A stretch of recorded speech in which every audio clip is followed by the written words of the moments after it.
Our next bill is House Bill 681, and I believe Representative Reeder will present that to us. Thank you.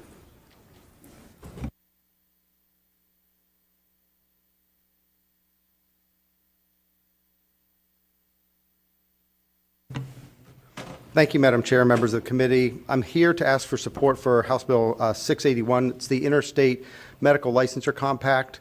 And the goal of this bill is to facilitate medical licensure across state. If enacted, the bill will make it easier for physicians to obtain a medical license in North Carolina. As you probably know, each state independently verifies educational training requirements, ongoing CME, complaints, and disciplinary issues, and they use this information to give a license. With the increased use of telemedicine and trying to facilitate physicians into the state, that's what this bill and what this compact does. It allows a streamlined process for physicians to get a license here in North Carolina. And the way that this compact works is if you have a license in one of the participating states, that organization will facilitate you getting a license in North Carolina. Now, North Carolina, the medical board will still have the final authority to offer you a license or not. It's not a blanket, but it facilitates that license. The Interstate Medical Compact is a commission. It's a non-governmental organization that collects information about physicians' applications and licensure across 37 states, Guam, and Puerto Rico. So there's already majority of the states are already members of this. In other states, they found that they've had about a 10% increase in physician licenses when they've joined the compact because it makes it easy for physicians to do this. This actually brings more money into North Carolina, the medical board, for doing this. The license application would still have to pay the full North Carolina license fee, but then there's an additional fee to join the compact, which North Carolina gets a part of that. So it actually will likely bring increased revenue into the medical board. Happy to answer questions about that part of it. The second part of the bill, it's in Section 2, is about military licensure. And Congress passed a law back in 2022 that said if you are in the armed forces or your spouse is and you're deployed to another state, you have to offer a military license. And that's what the second part of this bill does, is to facilitate the license, a military license for those people so affected. And there's some criteria for what has to happen with those military licenses. They are able to then apply for a full license. They waive the fee if they do that within a year. I think the bottom line for this bill, it is a compact with 37 states right now. It's been very effective, and this will help facilitate physicians getting a license here in North Carolina. Happy to answer any questions. Representative Cunningham, did you have your hand raised? Thank you, Madam Chair. Representative Reed, I have one question about Section 2. They actively practicing the average of 20 hours a week. Is that the norm over a 2-year period? I believe, and might defer to staff, I think that's part of the federal rules that require that you still be actively practicing, but I'll defer to staff if I'm incorrect on that. Staff. Jessica Boney, Legislative Analysis. Representative Cunningham, I don't have the exact number required by the federal law, but I'd be happy to look it up and get it to you. Thank you, Madam Chair. Representative Serrani. Chairwoman White, I'd like to ask the bill sponsor a question. Representative Reeder, I know that with the other states, with the Interstate Medical Licensure Compact, that there's not a requirement for physicians to participate in the maintenance of certification. Is that also true in our participation in our state? And what are the pros and cons to that?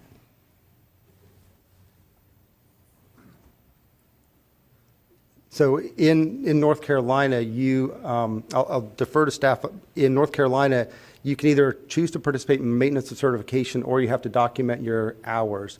And I'll have to defer to staff about the compact. I don't think the compact speaks to that directly. Staff. Jessica Boney, Legislative Analysis. Representative, would you repeat your question to make sure I completely understand it? So, according to the American Medical Association, the Interstate Medical Licensure Compact with the other states that are currently participating, does not require physicians to participate in the maintenance of certification. So I'm wondering if our bill has any text surrounding that, and if there's any pros and cons to that if we participate in the same way. I'd be happy to look into it further, Jessica Boney, legislative analysis, but I will note part of the compact language is that you can't change the language. And so, each state signing on signs on to the exact same requirements, if that helps. Yes, that's helpful. Thank you so Madam much. Chair, if I would, not every specialty requires ongoing maintenance of certification. So it is specialty dependent. So in emergency medicine, we have that process, but it's not uniform. So that's. Representative Loftus. Thank you, Madam Chair. Maybe just a comment to Dr. Reeder concerning the Medical Society. As a 8-year previous board member, I know the Medical Society was rather slow at producing the licensing for folks who are transferring into North Carolina.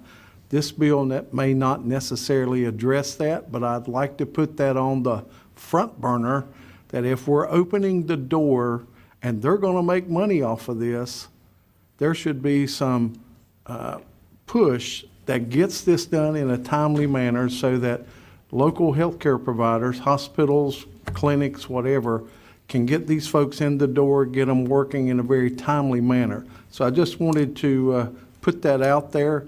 If they're making money off of this by joining all this medical society, there ought to be some reasonable expectation that this is done in a timely manner, that we check all those boxes. Thank you, Madam Chairwoman. Thank you, Mr. Representative Loftus. Representative Reeder. So it's the medical board. The medical society doesn't license. So it's the North Carolina Medical Board that does a license. And the benefit of this is it will streamline. So if you already have an application and a license in another state, it will streamline the process. Representative Blackburn.